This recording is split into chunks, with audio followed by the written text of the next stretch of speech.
I was 8 when she called me trash. I was 68 when my grandmother handed her the deed to our family farmhouse for $1. She smiled and said, "Now you'll finally understand home."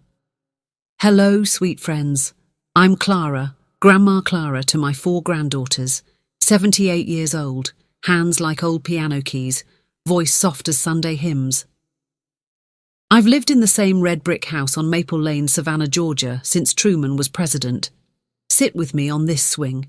This one's about shame, secrets, and a sale that broke and healed 2 hearts. Please subscribe to my channel, The Girl Who Wore Hand-Me-Down Shame, Childhood, 1950s, 1962. Savannah in the 1950s smelled of magnolia and river mud. Our street was live oaks dripping Spanish moss, kids barefoot till supper. My parents, Daddy a dock worker, Mama a seamstress, rented the little blue cottage behind Grandma's farmhouse. I was Clara June, 8 years old in 1954, all knees and braids, wearing Mama's altered dresses that never quite fit. Nostalgia is a warm ache when I remember Grandma's kitchen, buttermilk biscuits, peach jam thick as honey, her humming Amazing Grace while I licked the spoon. She'd let me help in the garden, really just handing her the trowel, saying, "This land remembers every hand that loved it, baby." Then came Evelyn Hartwell, same age, blonde ringlets, Daddy owned the cotton mill, lived in the white-columned mansion 2 blocks over. First day of 3rd grade, she pointed at my patched dress and laughed, "Look, it's Hand-Me-Down Clara."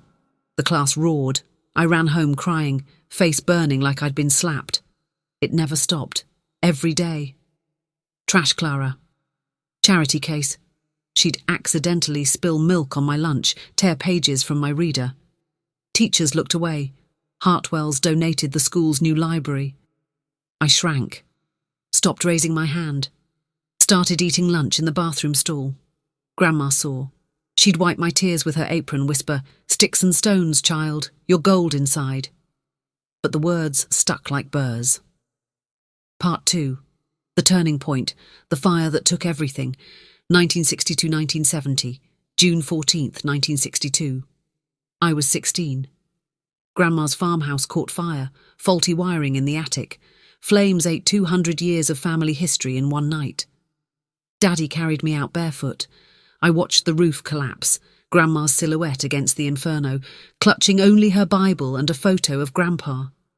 Insurance barely covered the cottage we rented. Grandma moved into a tiny apartment above the beauty parlour.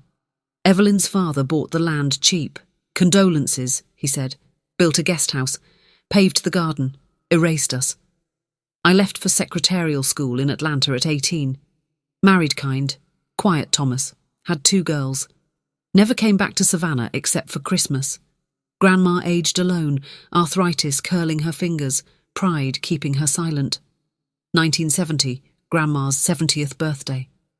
I drove down with the girls, found her thinner, eyes cloudy with cataracts. That night she pressed a yellowed envelope into my hand. "For when I'm gone," she whispered. Inside, the original deed to the farmhouse, unsigned transfer papers. She'd never sold. She'd tricked the Hartwells into thinking they owned it.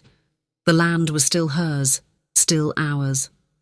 The dollar that bought back dignity, 2015-2023. Grandma passed in 2015. I was 69. The envelope also held a letter.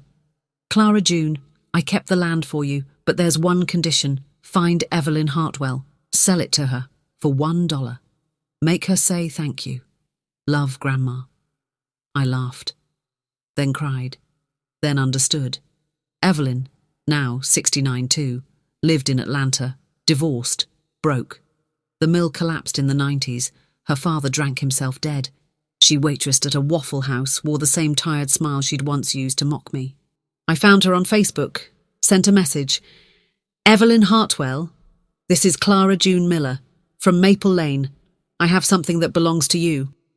She replied in 3 minutes, "Trash Clara." I wrote back, "Meet me at the old farmhouse. Saturday. Bring $1. The closing that wasn't about money, 2023. The farmhouse was gone, but the land remained, overgrown, wild, beautiful. I stood under the same live oak where Grandma taught me to plant zinnias. Evelyn arrived in a rust-flaked Civic, hair grey, hands trembling. I handed her the deed. She stared. "This is the farm?" I nodded. "Grandma never sold. She waited." Evelyn's eyes filled. "I was cruel. I'm sorry doesn't fix it." I pulled a crisp $1 bill from my pocket, Grandma's last condition. "Say thank you," I said, voice steady. She took the bill, looked at the oak, at me. "Thank you, Clara June." We cried like children. She asked if she could plant something. I gave her Grandma's old trowel. Together we dug a hole, buried the dollar, planted a magnolia sapling. "For the girls who were mean," she said, "and the girls who survived." Roots deeper than revenge. 78 years, and I learned justice isn't making someone pay, it's making them see. Grandma didn't want money, she wanted understanding. Evelyn visits every spring. We tend the magnolia, call it the forgiveness tree. My granddaughters play where I once hid from shame. I still have the patched dress, folded in tissue, in a box labelled, "For the girl who thought she was trash." There, the whole dollar, the whole dignity. If I leave you with anything, it's this. Sometimes the greatest revenge is letting someone finally see your worth and choosing to see theirs. So tell me, have you ever sold something for $1 that money couldn't buy? Share it below.